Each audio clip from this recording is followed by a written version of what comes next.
What's going on, guys? Welcome back to the channel. Appreciate you guys tuning in for another video. If you guys are new to the channel, make sure you hit that subscribe button so you don't miss out on any future videos. We're still doing 3 videos a week right now, so we don't want you to miss out on any of those future videos. So make sure you're subscribed, turn the notifications on, and all that good stuff. So we're out here doing a little fishing today, and Mother Nature had other plans. We were faced with some high wind conditions here today, extremely windy weather. And when it's windy, it really limits what you can do when you're out on the water, you know, whether the wind's blowing into the place you want to fish or you got your back at the wind and you're fishing offshore, kind of like we are here right now. We've actually kind of tucked behind a little protection to be able to film this video. But the wind really changes how you can fish and the baits that you can throw. So that's kind of where this video idea came up. I'm going to bring you guys some of my favorite baits to throw when you're faced with these extremely windy conditions. So it's bound to happen. You know, Mother Nature always has better plans.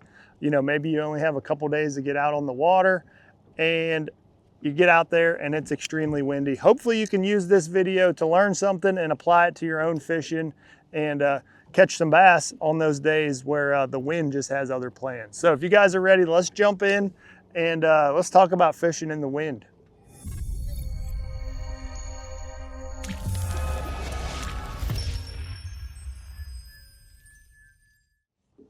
Okay, so if you've followed bass fishing for a while, I mean, one of the general, what's the word I'm looking for? Some of the themes that you hear all the time is that wind is your friend. And that can be true in some situations. You know, wind creates current, it gets bait fish stirred up, gets things moving around, and can really create some feeding opportunities for the bass.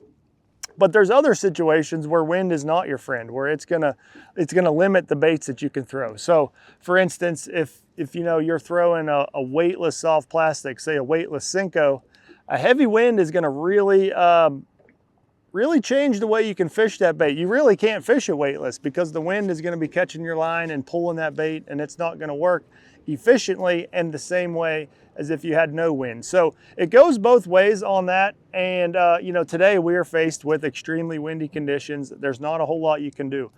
So for me, when I'm faced with windy conditions, I pretty much start picking up moving baits. You know, I'm gonna be moving pretty quick, casting and winding. And you know, that kind of goes along that theme that, you know, there's current, the bait fish are stirred up. So those fish could be in a feeding mood, and that's why generally you're going to pick up more moving baits, power fishing baits, stuff like that to get the job done when it's windy. So my first choice, the number one thing I'm tying on if I know it's going to be windy, is going to be a spinnerbait. And really not just any spinnerbait. I want a spinnerbait that has fairly large willow leaf blades on it. You know, the willows do a couple things. Obviously they imitate shad that are, you know, 2 to 3 inches long, depending on the blade, but they also keep this bait fairly high in the water column. You know, it allows this bait to run straight. This is actually the Epic Baits. This is a brand new spinnerbait. Epic Baits spinnerbait that Wesley Strader designed. There's a couple cool features on it. This just came out at ICAST actually. But this spinnerbait, it has those really large willow leaf blades, and it's perfect for those windy conditions because it creates a bunch of flash. You know, if there's wind, there's going to be a little bit of chop on the surface, and it's really going to break up the bass's view of this spinnerbait, and he's going to be looking for that flashing. And that's why I really like these bigger blades that kind of create a bigger flash, bigger profile for those fish. So a spinnerbait, number one, you know, it casts fairly well. If you're throwing it into the wind, you know, it doesn't cast quite the best, but you can definitely throw it with the wind, make accurate cast, and cover a lot of water. You know, it's something that you're just casting and just retrieving. You know, there's not a whole lot of slowing down and thinking about it. So that's why the spinnerbait's my number one choice for a windy day. Now, obviously, this is going to vary a little bit based on your fishery. Obviously, the color that you choose is going to vary on the water clarity and then the type of forage that you're trying to imitate. But if you got clear water, you know, I'm always going with a shad-ish color. This is a beautiful purplish color right here. And I always like silver blades, you know, unless I'm faced with extremely dark or dirty water or tannic water. Sometimes in tannic water, a gold blade does really well. But For the most part, I'm going with nickel blades and, you know, anywhere from a ½ ounce, 3/4 ounce. That's generally the range I'm in. You know, if I'm extremely shallow, I may throw a 3/8 ounce spinnerbait, but for the most part, I would say that ½ ounce is kind of the sweet spot that I'm picking up and starting first. So let's move on to number 2, and that's going to be kind of in the same category. This is a bait that, you know, really you should have tied on all the time, but chatterbait.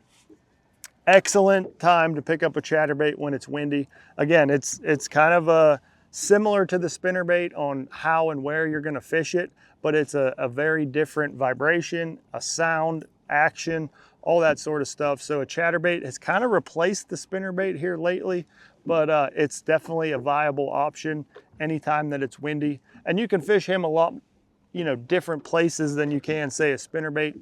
You know, you're able to skip him a little bit if you need to skip him under docks.